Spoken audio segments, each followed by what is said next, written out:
Evangelio y el propósito del Evangelio, derivado a que ya vimos en los primeros 3 versos la necesidad del Evangelio en la humanidad caída, y en los versos 4 al 7 miramos los medios que Dios utilizó para que la humanidad caída pueda ser salvo del castigo eterno en el infierno, y estos medios siguen siendo la misericordia de Dios y el gran amor con cual nos ha amado.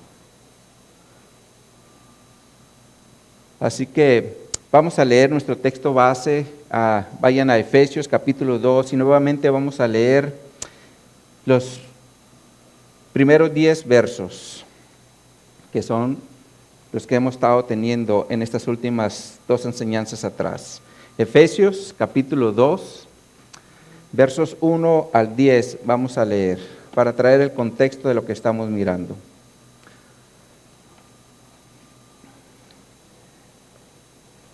Dice la palabra de Dios: y Él os dio vida a vosotros cuando estabas muertos en vuestros delitos y pecados, en los cuales anduvisteis en otro tiempo, siguiendo la corriente de este mundo, conforme al príncipe de la potestad del aire, el espíritu que ahora opera en los hijos de desobediencia, entre los cuales también todos nosotros vivimos en otro tiempo en los deseos de nuestra carne, haciendo la voluntad de la carne y de los pensamientos, y éramos por naturaleza hijos de ira, lo mismo que los demás.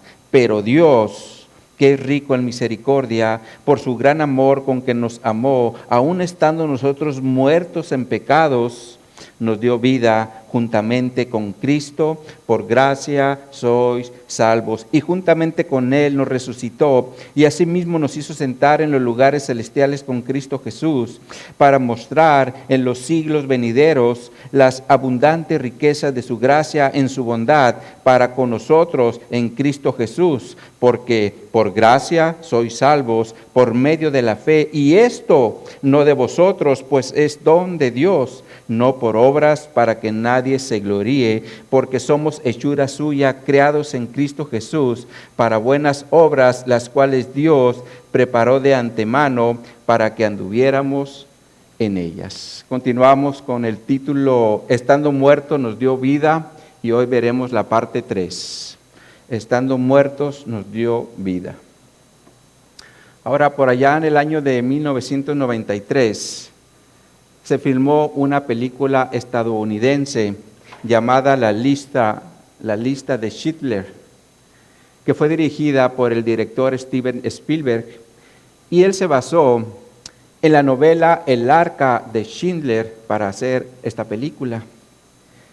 Y en esta novela se narran los acontecimientos que hubo de mucha crueldad contra algunos judíos polacos.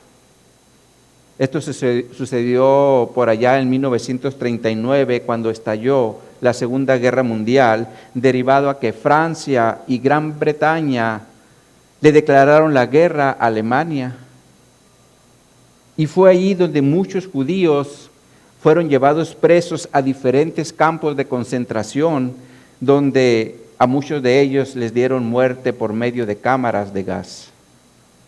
Sin embargo, la gracia de Dios se manifestó en unos cuantos de ellos por medio de un empresario alemán, que por cierto también era espía. Su nombre era Oskar Schindler, el cual le dio protección a este grupo de judíos porque se los llevó como trabajadores de mano de obra barata.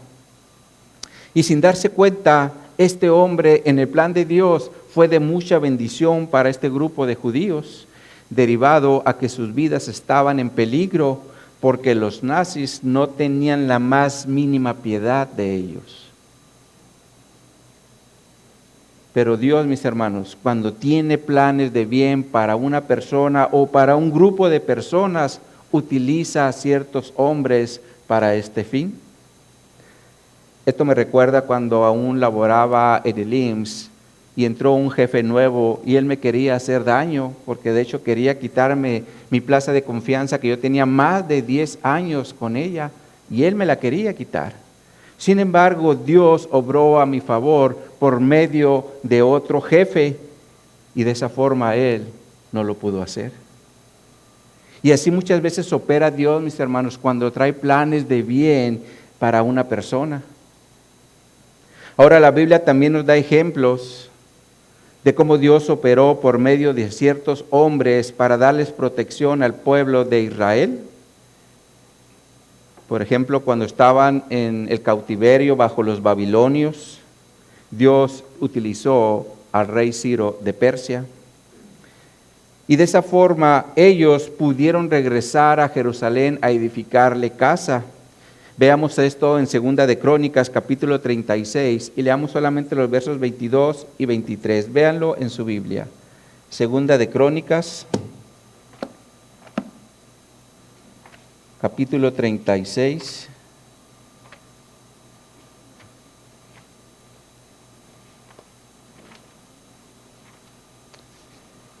Versos 22 y 23.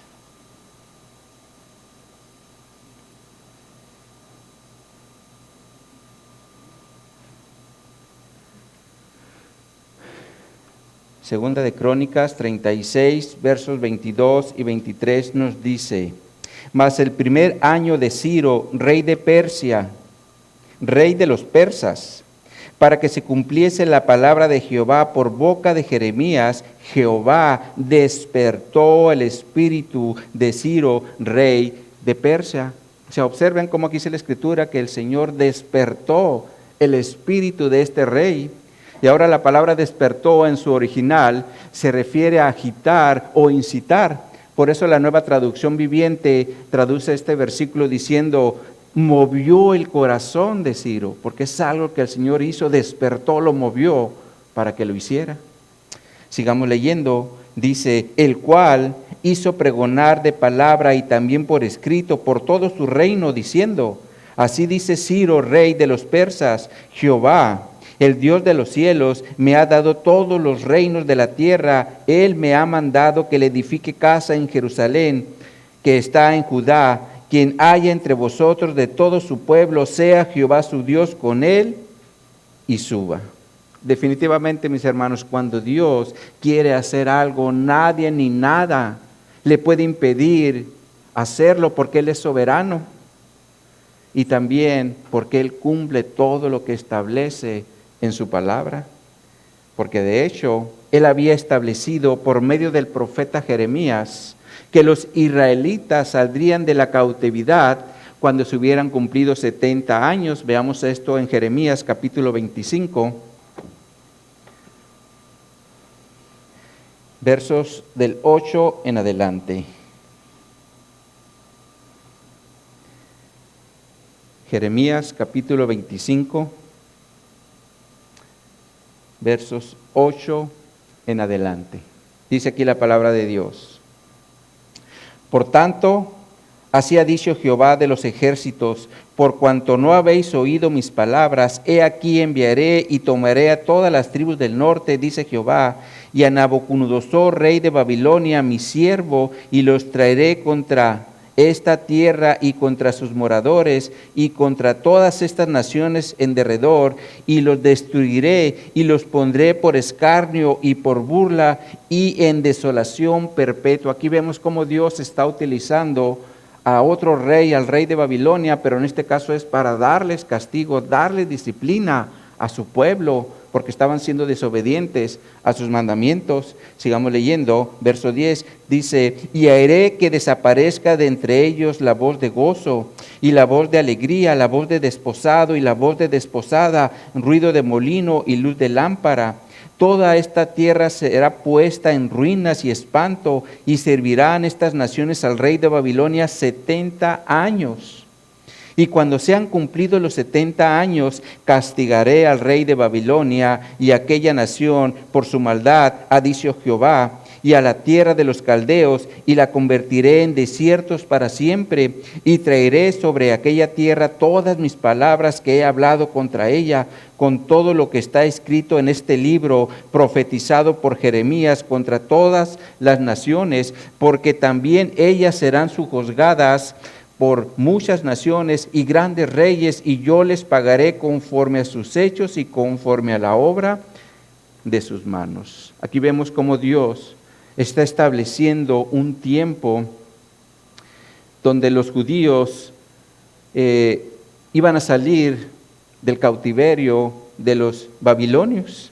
Pero ahora avancen al capítulo 29 y leamos el verso 10. Jeremías 29, 10.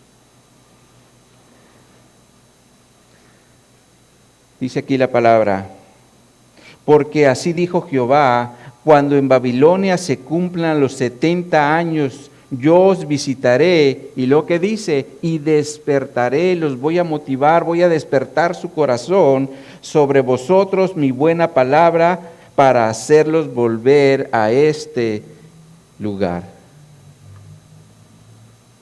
Aquí nuevamente vemos cómo Dios hizo una obra en el corazón, pero ahora de los judíos, para que ellos quisieran volver a Jerusalén, solo que ahora ellos tendrían la protección del rey Ciro de Persia.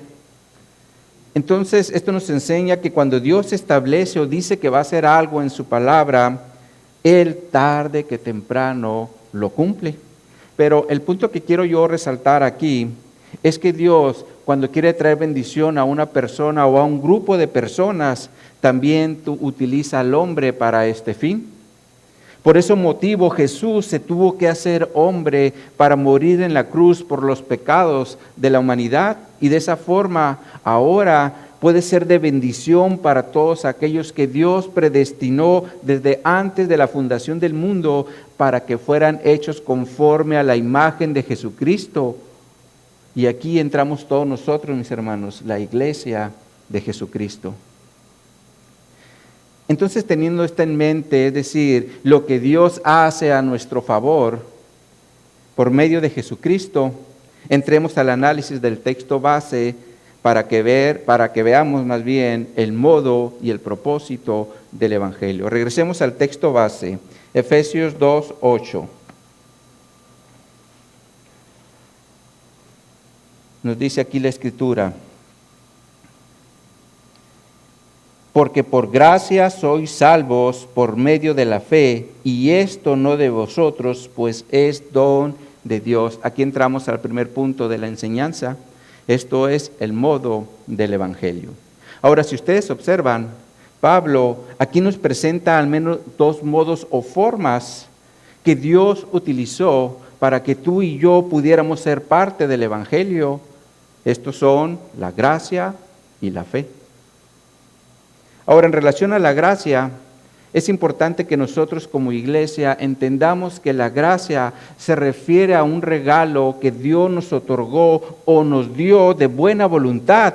Sin embargo, lo hizo gratuitamente, es decir, no nos costó nada. Derivado a que ningún hombre puede hacer algo para salvarse del castigo eterno en el infierno. Por eso dice, por gracia sois salvos. Ahora, en este mismo sentido, el apóstol Pablo dijo en Romanos 3, 23 y 24, por cuanto todos pecaron y están destituidos de la gloria de Dios, siendo justificados gratuitamente por su gracia, mediante la redención que es en Cristo Jesús. Entonces es claro que el hombre es justificado gratuitamente por gracia para ser salvo del castigo eterno en el infierno. Sin embargo, esta obra Dios la hizo gratuitamente por medio de Jesucristo, y por lo tanto nosotros no tuvimos que hacer nada porque Cristo ya lo hizo por nosotros. Por eso es importante que tú y yo, como parte de la iglesia de Jesucristo, entendamos lo que significa ser salvos por gracia, porque fue algo que Dios le plació hacer a nuestro favor. Ahora, uno de los grandes problemas que el hombre tiene en relación a la salvación es el pensar que puede hacer algo para ganarse el favor de Dios, derivado a que desde que llegamos a este mundo nuestra mente es adoctrinada para hacer cosas y ganarnos ciertos favores. Por ejemplo, un padre le dice a su hijo: Si quieres que te compre la bicicleta que tanto deseas, solo te voy a pedir 2 cosas. La primera es, pórtate bien. Y la segunda es, saca buenas calificaciones en tu escuela. Por lo cual el niño se va a esforzar para sacar buenas calificaciones y claro, portarse bien porque quiere tener la bicicleta de sus sueños. Ya sabe cuál es el caminito. Ahora cuando crece y llega a la secundaria y quiere un teléfono móvil, pues ya sabe cuál es el caminito, ¿verdad? Hay que portarse bien y sacar buenas calificaciones. Ahora, no estoy diciendo que sea malo que los niños o los jóvenes hagan esto, al contrario, qué bueno que los hijos crezcan siendo obedientes y sacando buenas calificaciones. Pero el problema es cuando se considera estos conceptos para la salvación. Porque la salvación es por gracia y no por obras. Por eso Pablo dice en el verso 9 del texto base, no por obras para que nadie se gloríe. Por lo cual, si una persona, incluso un cristiano, no entiende qué es o lo que es la gracia, fácilmente puede ser inclinado a hacer cosas para ganarse el favor de Dios. Por ejemplo, venir todos los domingos a la iglesia, leer todos los días la palabra de Dios, orar en todo momento, ayudar a sus hermanos tanto en la carne como en la iglesia, lo cual definitivamente tenemos que hacer para crecer espiritualmente. Pero nunca debe ser para buscar el favor de Dios en relación a la salvación, como pasa en algunas denominaciones que ellos creen o se les enseña que la salvación se pierde. Y como creen que la salvación se pierde, tratan de hacer cosas para seguir buscando el favor de Dios y de esa forma no perder su salvación. O incluso para tener la salvación, como es el caso de las religiones que se les enseña a sus congregantes a ganarse la salvación por obras. Como por ejemplo, hay una religión que le enseña a sus congregantes a salir a publicar las noticias del reino, porque si no lo hacen no serán dignos de estar en el reino de Dios. Por ese motivo, muchos de ellos salen muy de mañana, salen tocando puertas para hablarle a la gente de ese reino que se les ha enseñado, los cuales, por cierto, ellos no reconocen a Jesús como Dios, porque para ellos Jesús solamente es un profeta.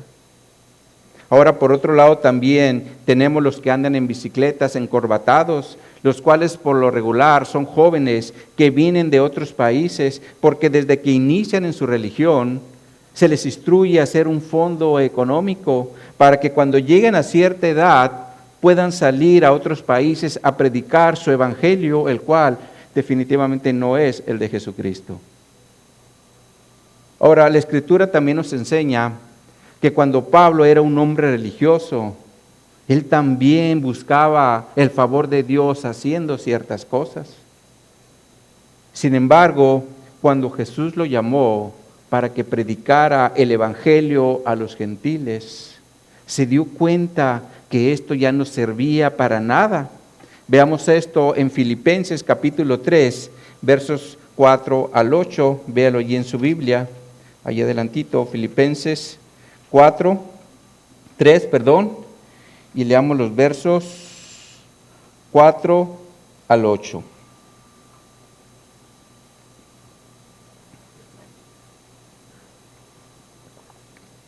Dice aquí la Escritura, Filipenses 3:4. Aunque yo tengo también de qué confiar en la carne, si alguno piensa que tiene de qué confiar en la carne, yo más.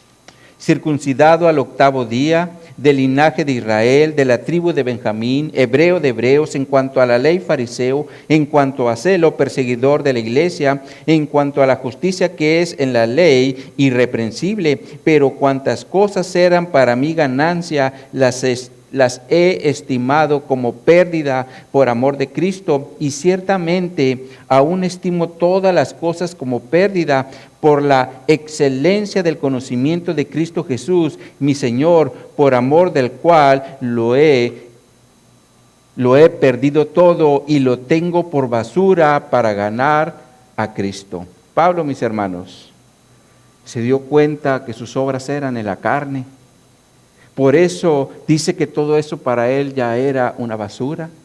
Ahora la palabra basura en su original tiene la connotación de un excremento de animal, derivado a que las obras en la carne no sirven para nada en el Evangelio. De hecho, cuando Pablo iba persiguiendo a la iglesia de Damasco, él no iba buscando a Jesucristo. Sin embargo, Jesús, por su gracia, le salió al encuentro y lo llamó al ministerio del Evangelio. Y fue allí donde Pablo se dio cuenta que la salvación no era por obras. Porque cuando el hombre vive bajo una religión, siempre está haciendo cosas para buscar el favor de Dios. Sin embargo, sin darse cuenta, muchas veces está haciendo cosas en contra de los mandamientos de Dios. Ahora, por otro lado, también tenemos el ejemplo de la parábola del fariseo y el publicano. En Lucas 8:10, en Lucas 18, versos 10 al 14 nos dice: 2 hombres subieron al templo a orar, uno era fariseo y el otro publicano. El fariseo, puesto en pie, oraba consigo mismo de esta manera: Dios, te doy gracias porque no soy como los otros hombres, ladrones, injustos, adúlteros, ni aun como este publicano. Ayuno 2 veces a la semana, doy diezmos de todo lo que gano. Mas el publicano, estando lejos, no quería ni alzar los ojos al cielo, sino que se golpeaba el pecho diciendo: Dios, sé propicio a mí, pecador. Os digo que éste descendió a su casa justificado antes que el otro, porque cualquiera que se enaltece será humillado, y el que se humilla será enaltecido. Esto nos enseña que el hombre fariseo pensaba que por hacer ciertas cosas sería justificado delante de Dios. Sin embargo, no fue así, derivado a que la religión hace actuar al hombre con exaltación, como lo hizo el fariseo. Escuchen cómo traduce la Nueva Traducción Viviente los versos 13 y 14. Dice esta traducción: en cambio, el cobrador de impuestos se quedó a la distancia y ni siquiera se atrevía a levantar la mirada al cielo mientras oraba, sino que golpeó su pecho en señal de dolor mientras decía: oh Dios, ten compasión de mí, porque soy un pecador. Esto nos habla de un corazón humillado, derivado a que se dio cuenta cuál era realmente su condición de pecado. Por eso dice el verso 14 en esta traducción: les digo que fue este pecador y no el fariseo quien regresó a su casa justificado delante de Dios, pues los que se exaltan a sí mismos serán humillados, y los que se humillan serán exaltados. Así que, mis hermanos, tengamos mucho cuidado con el querer abrazar una religión en nuestro corazón, pensando que por hacer ciertas obras nos ganaremos el favor de Dios, lo cual es un engaño de Satanás para apartarnos de Dios en lugar de acercarnos a Él. Derivado a que la gracia es un regalo que Dios nos da gratuitamente por medio de Jesucristo cuando estábamos muertos en nuestros delitos y pecados. Ahora, este es otro punto importante a considerar. Por eso Pablo pone el que estábamos muertos en el contexto de la gracia, porque un muerto no puede ser absolutamente nada. Por ejemplo, un muerto en un ataúd no puede abrir los ojos para ver quiénes están en su velorio. Tampoco puede levantar la mano para pedir algo como comida o bebida, porque está muerto. Y nosotros, mis hermanos, así estábamos, pero espiritualmente. Por eso Dios tuvo que hacer primeramente una obra en cada uno de nosotros, dándonos vida espiritual con Cristo. Entonces la gracia es uno de los modos o forma que Dios utilizó para que nosotros podamos ser salvos. Sin embargo, es algo que hizo gratuitamente. Ahora, lo segundo que Pablo menciona es la fe. Y la fe, como dice el autor a los Hebreos, es la certeza de lo que se espera, la convicción de lo que no se ve, por lo cual la fe nos ayuda a poner nuestra confianza en la obra de Cristo. Pero si no hay fe, también nos dice el autor a los Hebreos en Hebreos 11:6, pero sin fe es imposible agradar a Dios, porque es necesario que el que se acerca a Dios crea que le hay y que es galardonador de los que le buscan. Ahora, la Nueva Traducción Viviente traduce este verso 6 de la siguiente forma. Dice esta traducción: de hecho, sin fe es imposible agradar a Dios. Todo el que desea acercarse a Dios debe creer que Él existe y que Él recompensará a los que le buscan con sinceridad. Ahora, este verso en esta traducción nos muestra dos cosas importantes que nosotros como iglesia debemos considerar. Lo primero es creer que Él existe porque Dios se manifiesta a través de todo lo creado. Por eso el salmista dijo en Salmo 89, versos 7 al 11, se los voy a leer en la versión Dios habla hoy. Dice esta traducción, Salmo 89, 7 al 11. Dios grande y terrible, rodeado de seres celestiales, Señor Dios todopoderoso, todo el poder es tuyo y la verdad te rodea, no hay nada igual a ti. Tú dominas el mar embravecido y aquietas sus olas encrespadas. Aplastaste al monstruo marino como si fuera un cadáver, dispersaste a tus enemigos con la fuerza de tu brazo. El cielo y la tierra son tuyos, tú formaste el mundo y todo lo que hay en él. Esta escritura nos enseña que hay un Dios que es todopoderoso y que está rodeado de seres celestiales, pero también es creador del cielo, la tierra y junto con todo lo que hay en ella. Entonces lo primero que debemos hacer es creer que Él existe. Y en segundo lugar, debemos creer que Él nos va a recompensar si lo buscamos sinceramente. Ahora, en este sentido, todos de alguna manera tenemos necesidades. Por ejemplo, hay matrimonios que necesitan ser restaurados. Hay hombres y mujeres que necesitan ser libres de una adicción. Hay hijos que necesitan un padre para que los guíe y esté con ellos. Hay necesidades económicas, hay necesidades de salud. Todas estas son necesidades que el hombre y la mujer tienen y los hace buscar a Dios, lo cual está bien hacerlo, porque solo Dios nos puede ayudar en nuestras necesidades. Sin embargo, el problema es cuando Dios brinda su ayuda al hombre y el hombre, una vez que se arregló su problema, se aparta de él. Lo cual indica que no fue una búsqueda sincera, sino solamente para atender su necesidad o su problema.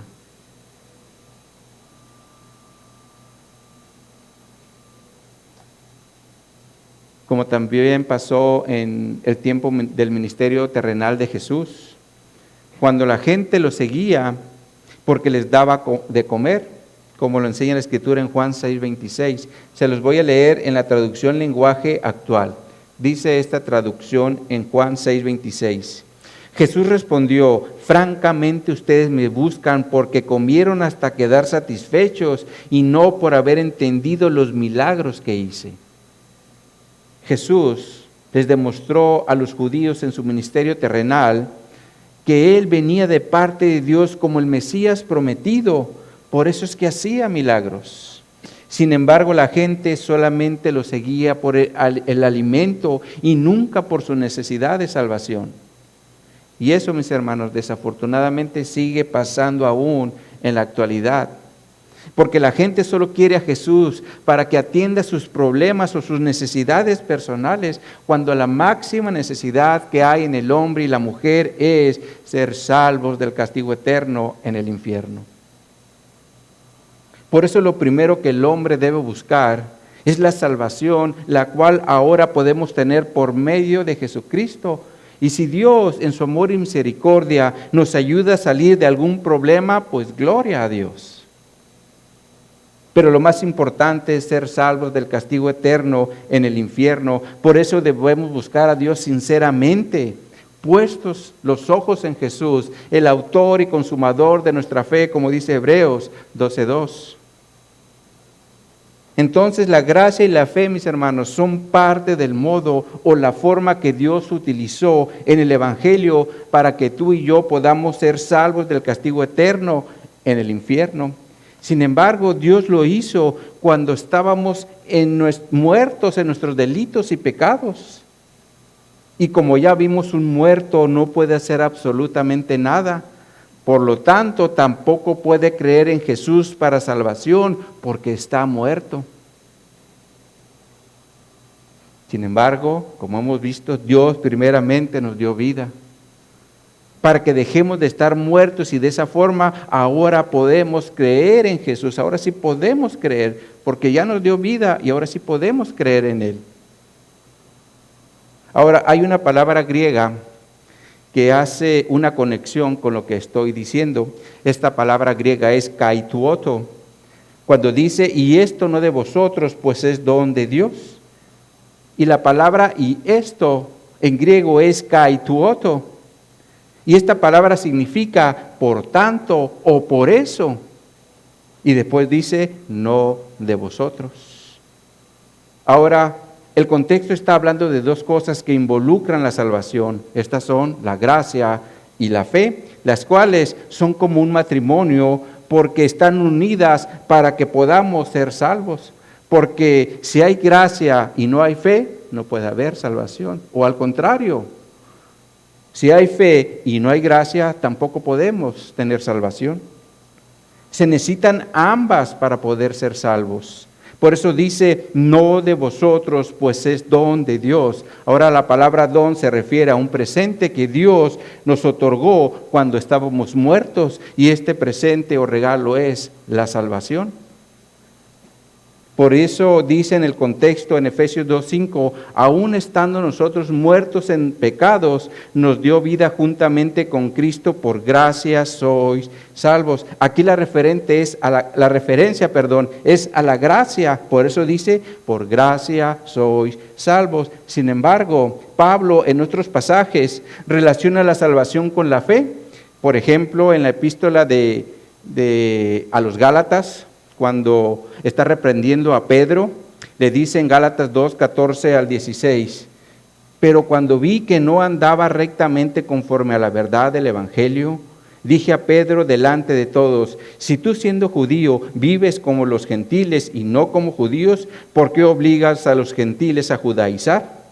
Nosotros, judíos de nacimiento y no pecadores de entre los gentiles, sabiendo que el hombre no es justificado por las obras de la ley, sino por la fe de Jesucristo, nosotros también hemos creído en Jesucristo para ser justificados por la fe de Cristo y no por las obras de la ley, por cuanto por las obras de la ley nadie será justificado. Ahora, Pablo aquí dice que el hombre es justificado por la fe en Jesucristo, y la palabra justificado se refiere a cumplir los requisitos de la ley de Dios. Y si alguien está justificado, no tiene por qué recibir el castigo de Dios, por lo cual indica que es salvo. Ahora en Filipenses 3, versos 7 a 9, Pablo dice, pero cuantas cosas eran para mi ganancia, las he tenido como pérdida por amor de Cristo. Y ciertamente aún estimo todas las cosas como pérdida por la excelencia del conocimiento de Cristo Jesús, mi Señor, por amor del cual lo he perdido todo y lo tengo por basura para ganar a Cristo y ser hallado en Él, no teniendo mi propia justicia que es por la ley, sino la que es por la fe de Cristo, la justicia que es de Dios por la fe.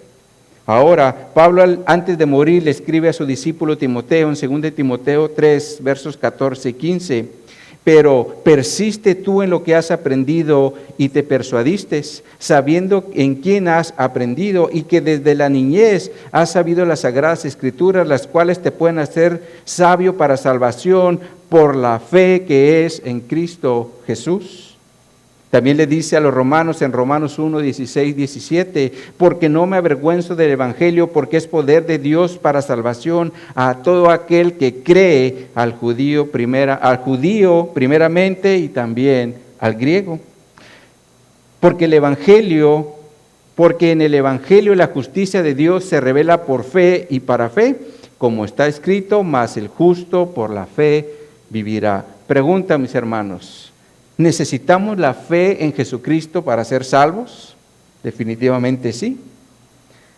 Pero como el hombre por naturaleza está muerto en sus delitos y pecados, ¿no puede tener fe en Jesús para salvación? Por ese motivo Dios tuvo que hacer primeramente esa obra en cada uno de nosotros, dándonos vida, y de esa forma ahora sí podemos poner nuestra fe en Jesús para salvación. Y de igual forma, mis hermanos, vamos a poder entender que la salvación no es por obras, como dice Pablo en el verso 9 del texto base, cuando nos dice, no por obras, para que nadie se gloríe. Ahora, aquí es importante ponerle atención a la palabra gloríe, la cual en griego se refiere a presumir o alardear, como cuando el rey Nabucodonosor alardeó de Babilonia, diciendo que él había hecho o la había hecho con su gran poder. En Daniel 4, versos 29 al 30, se los voy a leer en la versión Dios habla hoy. Dice esta traducción, Daniel 4, 29 y 30.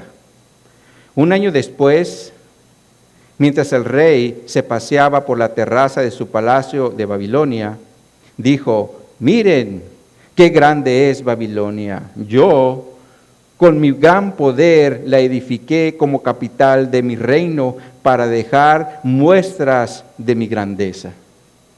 Esta escritura nos enseña cómo Nabucodonosor alardeó o presumió que él había edificado Babilonia con su poder. Sin embargo, la escritura nos dice posteriormente que aún no había terminado de decir estas palabras cuando una voz en el cielo se escuchó diciendo, el reino ha sido quitado de ti. Y le dice en Daniel 4:32, y de entre los hombres te arrojarán, y con las bestias del campo será tu habitación, y como a los bueyes te apacentarán, y 7 tiempos pasarán sobre ti, hasta que reconozcas que el Altísimo tiene el dominio en el reino de los hombres, y lo da a quien Él quiere. Dios, mis hermanos, disciplinó a este rey por andar alardeando de algo que no le pertenecía, porque Dios es el que tiene el dominio sobre el reino de los hombres. Y de la misma forma, la salvación, mis hermanos, no es algo que el hombre se pueda ganar por sus méritos. Por eso dice, no por obras para que nadie se gloríe, derivado a que la salvación ya fue efectuada por Jesús en la cruz para que podamos ser salvos.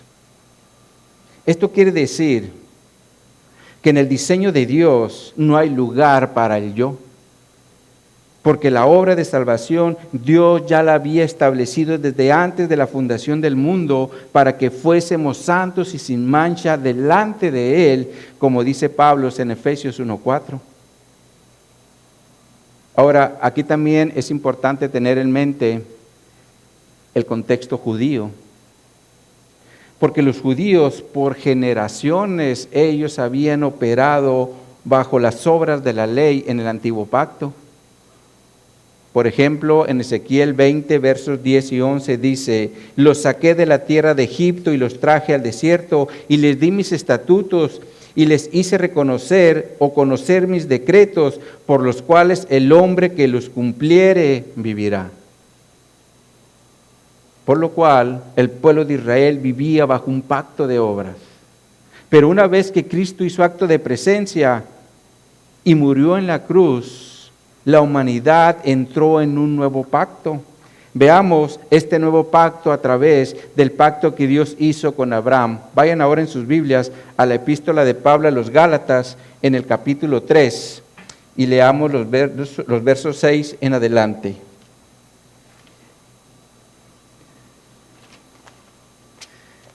Gálatas 3.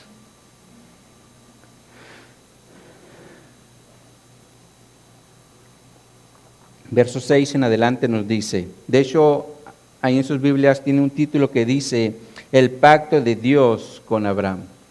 Dice aquí la Escritura, así Abraham creyó a Dios y le fue contado por justicia. Sabed, por tanto, que los que son de fe, estos son hijos de Abraham. Y la Escritura, previendo que Dios había de justificar por la fe a los gentiles, dio de antemano la buena nueva a Abraham, diciendo, en ti serán benditas todas las naciones, de modo que los de la fe son bendecidos con el creyente Abraham, porque todos los que dependen de las obras de la ley están bajo maldición, pues escrito está, maldito todo aquel que no permaneciere en todas las cosas escritas en el libro de la ley para hacerlas. Y que por la ley ninguno se justifica con Dios, es evidente, porque el justo por la fe vivirá. Y la ley no es de fe, sino que dice, el que hiciere estas cosas vivirá por ellas. Cristo nos redimió de la maldición de la ley, hecho por nosotros maldición, porque está escrito, maldito todo el que es colgado en un madero, para que en Cristo Jesús la bendición de Abraham alcanzase a los gentiles, a fin de que por la fe recibiésemos la promesa del Espíritu. Hermanos, hablo en términos humanos, un pacto, aunque sea de hombre, una vez ratificado, nadie lo invalida ni le añade. Ahora bien, a Abraham fueron hechas las promesas, y a su simiente, no dice y a la simiente como si hablase de muchos, sino como de uno, y a tu simiente, la cual es Cristo. Esto pues digo, el pacto previamente ratificado por Dios para con Cristo, la ley que vino 430 años después no la abroga para invalidar la promesa, porque si la herencia es por la ley, ya no es por la promesa, pero Dios la concedió a Abraham mediante la promesa. Entonces, ¿para qué sirve la ley? Fue añadida a causa de las transgresiones, hasta que viniese la simiente que fue hecha la promesa, y fue ordenada por medio de ángeles en mano de un mediador. Y el mediador no es de uno solo, pero Dios es uno. Luego la ley es contraria a la promesa de Dios en ninguna manera, pues si la ley dada pudiera vivificar, la justicia fuera verdaderamente por la ley, mas la Escritura lo encerró todo bajo pecado, para que la promesa que es por la fe en Cristo Jesús fuese dada a los creyentes. Pero antes que viniese la fe, estábamos confinados bajo la ley, encerrados para aquella fe que iba a ser revelada.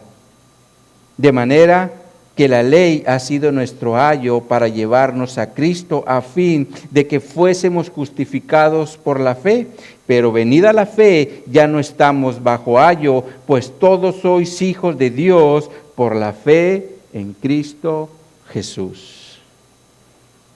Entonces es claro, mis hermanos, que ya no vivimos bajo las obras de la ley, sino bajo la fe en Jesucristo. Y Pablo, mis hermanos, quería que sus hermanos judíos entendieran bien este concepto, para que ahora ellos pudieran vivir por la fe en Jesucristo y no bajo las obras de la ley, en las que ellos por generaciones habían sido enseñados. Ahora, en relación a las obras del hombre, Pablo le dice a su discípulo Timoteo, en 2 Timoteo 1, 8 y 9, por tanto, no te avergüences de dar testimonio de nuestro Señor, ni de mí, preso suyo, sino participa de las aflicciones por el Evangelio según el poder de Dios, quien nos salvó y llamó con llamamiento santo, no conforme a nuestras obras, sino según el propósito suyo y la gracia que nos fue dada en Cristo Jesús antes de los tiempos de los siglos. Entonces es claro que no es por obras, es decir, por algún mérito del hombre, porque la salvación es por medio de Jesucristo. Sin embargo, mis hermanos, una vez que somos salvos, El concepto de las obras debe cambiar radicalmente en nuestra mente, porque en Cristo Jesús fuimos hechos para buenas obras, como Pablo dice en el verso 10 de nuestro texto base. Regresemos ahí, Efesios 2:10. Nos dice, porque somos hechura suya, creados en Cristo Jesús para buenas obras, las cuales Dios preparó de antemano para que anduviéramos en ellas. Aquí entramos al segundo punto de la enseñanza. Esto es el propósito del Evangelio a través de las obras que Dios preparó. Ahora, para entender este propósito, debemos poner atención a lo que ahora somos en Cristo. Y Pablo dice que somos hechura suya. Y la palabra hechura en griego significa algo creado, por lo cual también se refiere a una nueva criatura. Por eso también Pablo dice en 2 Corintios 5:17, de modo que si alguno está en Cristo, nueva criatura es, las cosas viejas pasaron, he aquí todas son hechas nuevas. Entonces, mis hermanos, somos creados como una nueva criatura con la finalidad o con el propósito de ser cada día más semejante a Jesucristo. Por eso también Pablo dijo en Romanos 8:29, porque a los que antes conoció también los predestinó para que fuesen hechos conforme a la imagen de su Hijo, para que Él sea el primogénito entre muchos hermanos. Entonces, el propósito del Evangelio es que nosotros como iglesia cada día seamos más semejantes a Cristo. Pero para que lo podamos hacer o lograr, dice la Escritura que Dios produce en nosotros el querer como el hacer, como Pablo lo menciona en Filipenses 2:13, porque Dios es el que produce así el querer como el hacer por su buena voluntad. Ahora, la palabra produce en griego se refiere a que nos induce a funcionar o llevar a la práctica el querer. Y el querer se refiere a un deseo. Por eso ahora en Cristo nos nace un deseo de hacer cosas que antes no teníamos. Por ejemplo, el hospedar a una persona, el ayudar a un necesitado o el deseo de congregarnos. Dios pone este nuevo sentir para que ya no actuemos conforme al mundo, sino conforme a Cristo. Sin embargo, como estamos en un proceso de santificación para ser cada día más a la imagen de Jesucristo, Dios también nos equipa con 3 instrumentos. Estos son su palabra, la oración y las aflicciones. Ahora, su palabra nos ayuda para que nos alimentemos espiritualmente y de esa forma podamos conocer qué es lo que le agrada a Dios, pero también qué es lo que no le agrada. Para esa forma sepamos cómo actuar de acuerdo a los mandamientos de Dios. Y la oración nos ayuda para que constantemente le estemos presentando a nuestro Dios nuestras necesidades tanto físicas como espirituales. Pero los sufrimientos nos van a ayudar para que regresemos a la palabra y a la oración. Es como un círculo que nos hace volver a la palabra y a la oración, para que de esa forma siempre dependamos del Señor en nuestra vida espiritual en Cristo. Pero los sufrimientos, mis hermanos, también nos van a capacitar para el servicio a Dios. Por ejemplo, Moisés fue capacitado por Dios en el desierto como pastor 40 años y después lo utilizó por otros 40 años dirigiendo al pueblo de Israel. Josué sufrió durante 13 años y después Dios lo puso como el segundo de Faraón para que ayudara a su familia y de esa forma se formaran las 12 tribus de Israel. David fue ungido de joven, pero no fue hasta que sufrió muchos años en el exilio. Dios, mis hermanos, permite las aflicciones para prepararnos y después para que le sirvamos en su obra. Y aquí es donde entran las buenas obras que Dios preparó para que anduviéramos en ellas, como dice la última parte de nuestro texto base. Ahora, en este mismo sentido, Jesús Dijo en Mateo 5:14 al 16, vosotros sois la luz del mundo. Una ciudad asentada sobre un monte no se puede esconder, ni se enciende una luz si se pone debajo de un almud, es decir, de una canasta, sino sobre el candelero, y alumbra a todos los que están en su casa. Así alumbre vuestra luz delante de los hombres, para que vean vuestras buenas obras y glorifiquen a nuestro Padre que está en los cielos. Esto quiere decir, mis hermanos, que las buenas obras que hagamos no deben de ser para glorificarnos a nosotros mismos, sino para que glorifiquemos a Dios. Por eso, cuando una persona se acerca a darnos gracias por algo que hicimos, debemos decirle gracias a Dios, porque Él es el que puso en nosotros el querer como el hacer. Ahora veamos lo que Pablo le dijo a los corintios cuando estaba tratando el tema de las ofrendas. En 2 Corintios 9, versos 5 al 8, véanlo en su Biblia. 2 Corintios 9, y leamos los versos 5 al 8.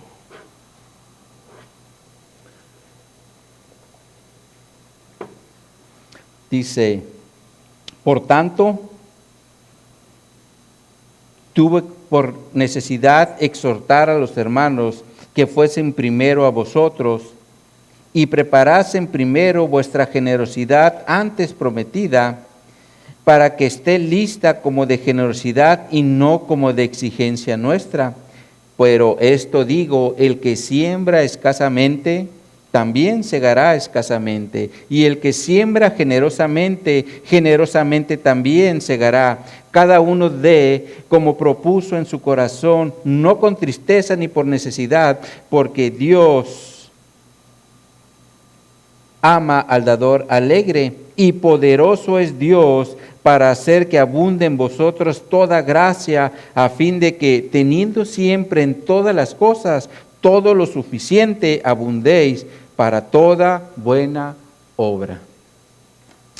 Ahora, la versión Nueva Traducción Viviente traduce el verso 9 de la siguiente forma: y Dios proveerá con generosidad todo lo que necesiten. Entonces siempre tendrán todo lo necesario y habrá bastante de sobra que compartir con otros. Esto quiere decir que Dios, aún en nuestras finanzas, nos puede bendecir bastante para que nosotros podamos compartir con otros. Ahora, alguien posiblemente diga, a mí Dios no me ha bendecido de una forma abundante, así que no puedo dar. Pero para este supuesto, el Señor nos dice por medio de Pablo en el verso 6, por esto digo, el que siembra escasamente también segará escasamente, y el que siembra generosamente, generosamente también segará. Aquí la pregunta sería, ¿cómo es que estamos sembrando, escasa o generosamente? Aquí Dios dice que si lo hacemos generosamente, generosamente segaremos, pero si lo hacemos escasamente, segaremos escasamente. Y no lo digo yo, lo dice el Señor en su palabra, ahí está en el verso 6. Ahora, por otro lado, Pablo le dice a su discípulo Timoteo, en 2 Timoteo 3:17, a fin de que el hombre de Dios sea perfecto, enteramente preparado para toda buena obra. Entonces, nosotros como nuevas criaturas debemos estar siempre preparados para toda buena obra, porque nuestras buenas obras ahora son de parte de Dios, o más bien Dios las está preparando para que nosotros andemos en ella, porque Dios es el que las prepara para que nos movamos en ella. Ahora les doy una ilustración. Josefina, una cristiana que frecuentemente hace visitas a una casa hogar de ancianos, la cual está cerca de su casa. Cierto día Josefina, al estar allí en la casa de ancianos, se dio cuenta de que había un hombre muy solitario y que estaba mirando fijamente su plato de comida. Y Josefina muy amablemente le preguntó al anciano, ¿le pasa algo malo? Y el anciano le contestó: sí me pasa algo malo, porque soy judío y no me puedo comer esta comida. Entonces Josefina le preguntó: ¿qué le gustaría comer? Y el anciano le dijo: un plato de sopa caliente. Por lo cual Josefina se fue a su casa y le preparó un plato de sopa. Y después de pedir permiso en la oficina, se la llevó al anciano, y cada vez que ella volvía al lugar, le llevaba al anciano la sopa caliente, o la sopa que le gustaba al anciano. Pero también Josefina aprovechaba para compartirle del evangelio a este anciano judío.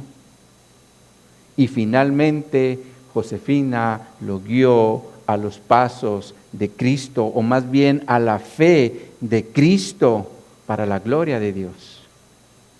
Este es un ejemplo de las buenas obras que Dios prepara para que andemos en ella. Por eso tenemos que estar atentos a todo lo que se mueve o se presenta a nuestro alrededor, porque allí puede estar una buena obra que Dios preparó para que andemos en ella. Entonces, como conclusión, en primer lugar, tenemos la gracia de Dios. En el Evangelio tenemos la gracia de Dios, la cual se nos otorga gratuitamente de buena voluntad. En segundo lugar, tenemos la fe, la cual en unidad con la gracia nos ayuda a poner nuestra confianza en Jesús para ser salvos del castigo eterno en el infierno. Y en tercer lugar, el propósito del Evangelio es que nosotros, como nuevas criaturas, seamos cada día más como Jesucristo, obrando por medio de las obras que Dios preparó para que anduviéramos en ellas, y de esa forma glorifiquemos a Dios con todas nuestras buenas obras. Amén, mis hermanos. Vamos a orar. Oh Señor, te damos gracias por tu palabra. Te damos gracias, Señor, por tu gracia. Esa gracia que nos diste gratuitamente, Señor, para que nosotros podamos ser parte de tu salvación por medio de la fe que tú también pusiste en nosotros, Señor, para que ahora la direccionáramos correctamente a Jesús. Porque la realidad es que cuando estábamos muertos teníamos fe en muchas cosas, pero no en Jesús. Por eso es que estábamos muertos en delitos y pecados. Pero gracias, Señor, a esa obra que hiciste en nuestra vida, ahora podemos direccionar correctamente nuestra fe para salvación en Jesús, el cual es nuestro Salvador, el cual vino a esta tierra y murió en la cruz por nuestros pecados, para abrirnos el camino a la salvación y a la vida eterna, Señor. Así que gracias, Señor, por esa obra que has hecho en nosotros, pero también te damos gracias, Señor, por esas obras que tú preparaste para que nosotros como iglesia cada día estemos caminando conforme a la imagen de tu Hijo Jesucristo, Señor, haciendo esas obras que tú preparaste, Señor, sea por medio de una ayuda, sea por medio de una atención. Hay muchas cosas que tú utilizas a nuestro alrededor, Señor, para que nosotros demos testimonio de nuestra fe, obrando como Jesús hubiera obrado si Él estuviera en ese momento cuando se presente la circunstancia. Así que, Señor, ayúdanos a ser una iglesia que esté atenta a todas esas cosas que se presentan a nuestro alrededor, para que obremos, Señor, pero para tu gloria, Señor. No para ser exaltados por los hombres, sino para que nosotros a través de eso te exaltemos a ti, Señor, porque tú fuiste, a final de cuentas, el que nos diste vida, Señor. Así que gracias, Señor, por todo eso que sigues haciendo por nosotros, Señor, y que nos sigues mostrando lo que tú quieres que hagamos como iglesia, Señor. Así que gracias, Señor, por esta iglesia, por la oportunidad que nos das de reunirnos, Señor, y porque podemos tener acceso a tu palabra libremente, Señor. Esta es una bendición que debemos aprovechar. Así que, Señor, yo te pido por aquellos hermanos que por alguna situación no se han podido integrar, tú ponga los medios, Señor, para que ellos puedan estar aquí, Señor, y juntos te exaltemos, te glorifiquemos y sigamos aprendiendo de tu palabra, Señor. Todo esto te lo pido en el precioso nombre de tu Hijo amado, nuestro Señor Jesucristo. Amén y amén. Muy bien, mis hermanos, ahora